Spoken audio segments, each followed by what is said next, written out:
After 20 years of building together through dust, deadlines, and damn good ideas, Pace and Adam invite you to join them for honest conversations about the home building world. Welcome to Build Connected, where experience meets insight, powered by Diamond Home Restoration. Welcome back, everybody, to Build Connected. You've got Adam over there, Hey, everybody.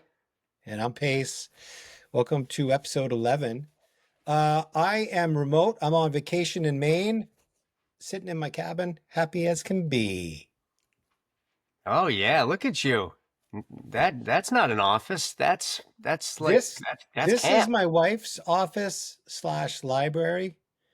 I've got some paintings in the background. It doesn't look as awesome as it is, but it's I an can't awesome little room. I can't even make anything out. It's a little grainy because Maine is so far out there, and you guys, I'm surprised you even have internet out there. Yeah, we But all share one bar.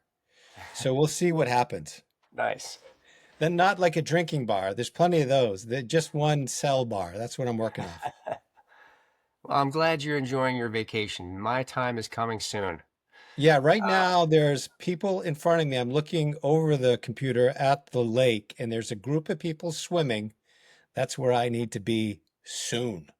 That'll happen soon. You might be hearing some tree work in the background here. There's PG&E doing their fire safety stuff happening on my street, which seems to happen 3 times a year. It's a bit of a racket, but there you go, a But little that's good fire news. That thing going. keeps you safe.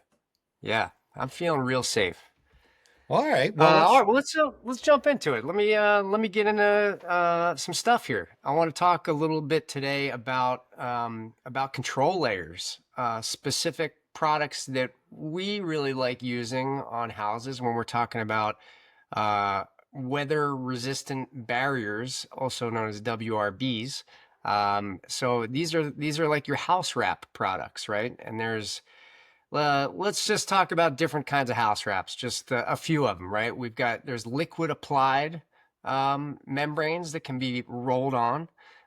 There's kind of the classic Tyvek house wrap that a lot of guys used to use, probably still do use some of that. And then there's some peel and stick products, which we like. And some of them have some integrated drainage pieces that are attached to them. Um, so the idea of these act as a control layer. And when we're talking about protecting our homes, there are really four critical control layers that we're working through. And the first one would be water, the second would be air, the third would be vapor, and the fourth would be thermal. So in our climate here in California, we're not really working with vapor as much, so it's not something we worry about. But we do worry heavily on water being our first, air being our second, and thermal as well. But one of the products that we really love using is a Benjamin Obdike house wrap. It is a peel and stick membrane that comes in rolls. I think they're 4 foot tall. You can get them taller. And they have these integrated little rubber bumps on them. And they're raised bumps on that membrane about, I think they're about an eighth inch, maybe a 16th to an eighth inch tall. And what happens is when we put this self-adhered membrane on the house, we've accomplished our water barrier with that. And when we put our cladding on, whatever it may be, maybe it's some sort of siding product, those raised little dimples, they create that eighth inch gap between the house wrap and our cladding. And that allows water to drain out behind our cladding. You get a little bit of breathability with air behind there, not as much as if you were to use, say, a piece of wood or some other products that are out there to give you more of a standoff. I mean, some people will go, a quarter to a half inch gap between their house wrap and the back of the cladding to allow for drying. And that is a great thing to do when building. It really helps your buildings last a lot longer. But really, I'm just kind of talking about a product that we really love. Again, that Benjamin Obdike, I believe it's called SA, which stands for self-adhering, is one of our most popular ones that we use in our company. We've also used Blue Skin, which is similar, but it doesn't have those raised dimples on it. And in that case, you want to implement some sort of drying mechanism by either using an additional product on top of that, whether it's wood strips to bring your cladding off to create that drying space, or something else. But look, there's lots of products to choose from. We've used quite a bit of them in the past. When we started, we were using Tyvek, but there's much better products out there that we like. We have used the liquid applied products as well. But quite frankly, I think, and Pace, maybe back, tell me what you think. I think we've had the most success. We've had success with all of them, but the way that Benjamin Obdike product works, it really fits the bill for what we're trying to accomplish with drainage, protecting the home from water, and allowing a little bit of air breathability. Yeah, I think that's right. I mean, we use that the most. Oftentimes, we're using it in combination with a liquid applied, like especially when we get down to the foundation where we're trying to hit that transition from concrete to where our sheathing is. We've always got some sort of a buttering up we're doing down there with the liquid applied. And we hit like gaps and other strange, unique circumstances on the house with the liquid, but we're mostly using that peel and stick, and it works so great. Yeah. So walk me through, like if I was a homeowner and I was just thinking about the wall of the house, like where does this WRB sit? Like if you're on the inside, like you're standing in your living room, you're going to be looking at sheetrock, right? If you could imagine you're looking at a slice of the wall, you start with sheetrock on your left, and then you got the wall framing, and then walk me through what's outside of that. Yeah, let's go through the layers. You got your sheetrock, your wall framing cavity, which has insulation in it, generally speaking. And then outboard of that, you have your house sheathing, which is your plywood. And then outside of that is where you would put your barrier, your peel and stick product, right up against that sheathing. And then on the outside of that would be your ultimate cladding, and that could be a wood siding or some sort of a metal composite siding, what have you. Yeah, And that's exactly. the aesthetic of your house. And if you're looking at that thermal control layer, you can even go outboard of your water barrier. You can use rigid insulation and wrap the whole exterior of the house with that rigid insulation to prevent thermal bridging, which is heat uh, traveling through wood members. So that's probably a discussion for another day, is getting into that thermal talk. But yeah, those are your kind of layers as you move from inboard the house to outside. Awesome. Well, that's a good like kind of wide angle view of the building science layers, if you will, that we focus on. All right, I'm moving into part two of the pre-construction. And so what we're going to talk about today is just, I think we're going to try to show you what it's like going through the process. You know, I think I said last week that we were going to give you a seat at the table.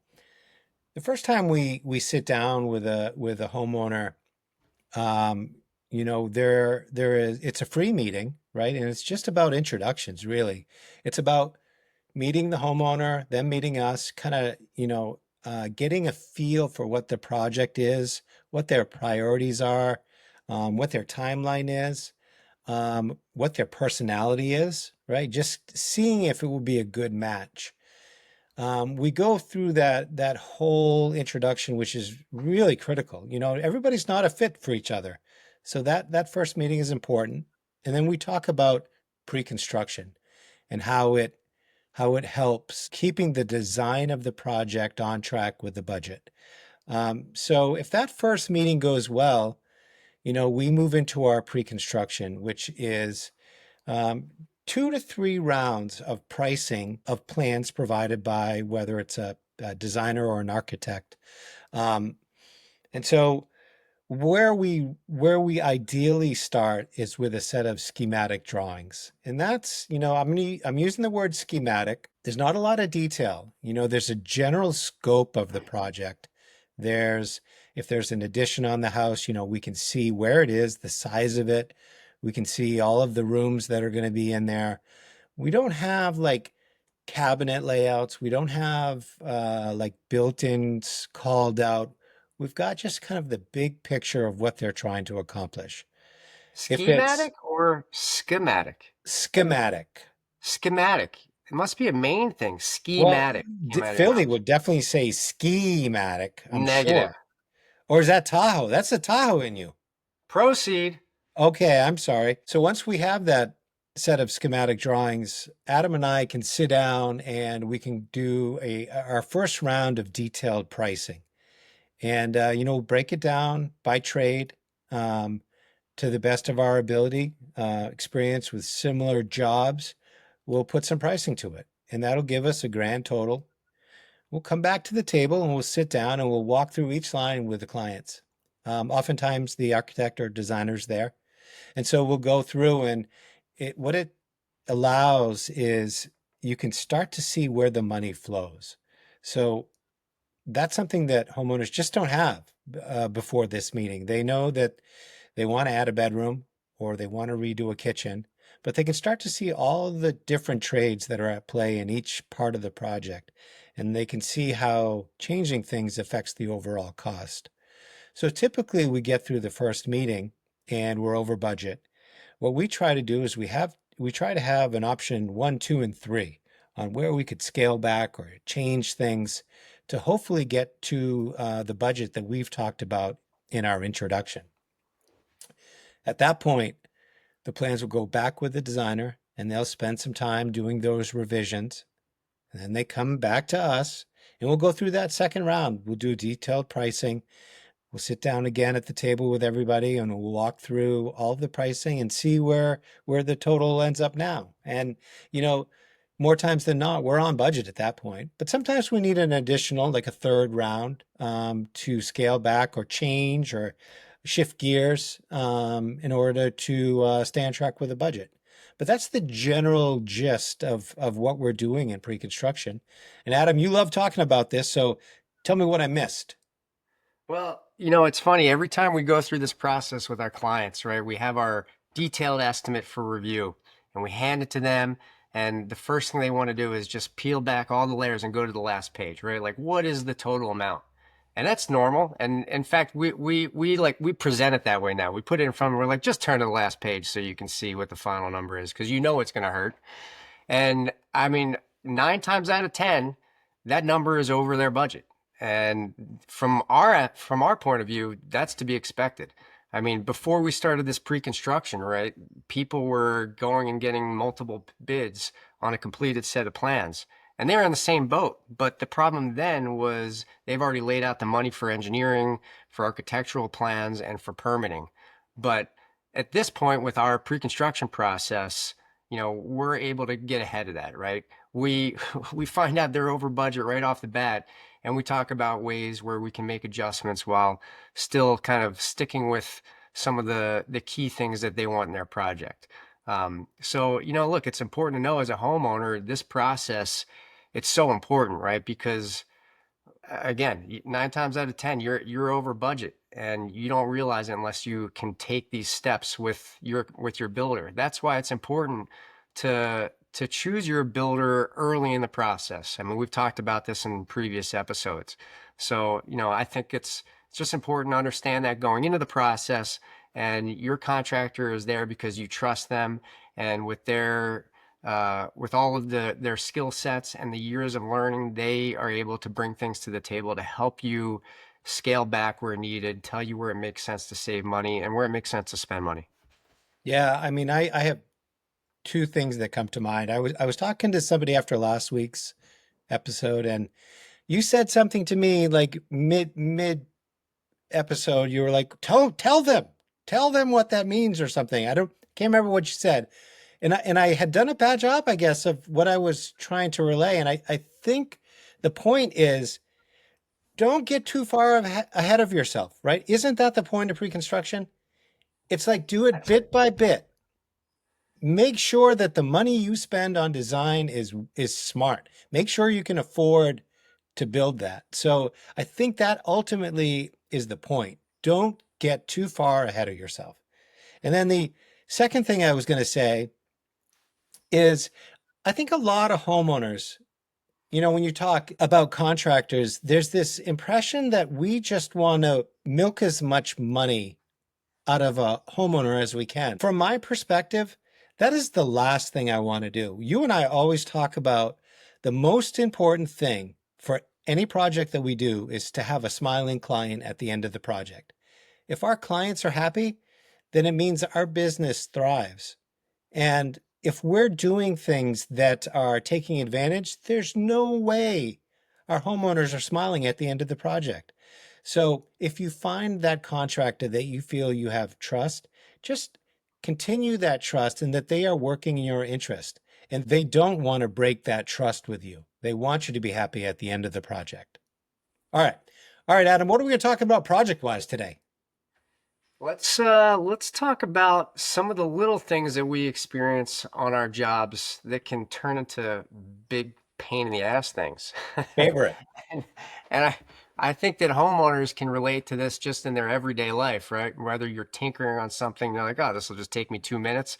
And your wife is like, where are you? But I'm going to just give you an example of something that we are experiencing right now. So on one of our projects that we've done a whole house remodel for a client, but year after year, we're called back to do some maintenance for them and some smaller stuff.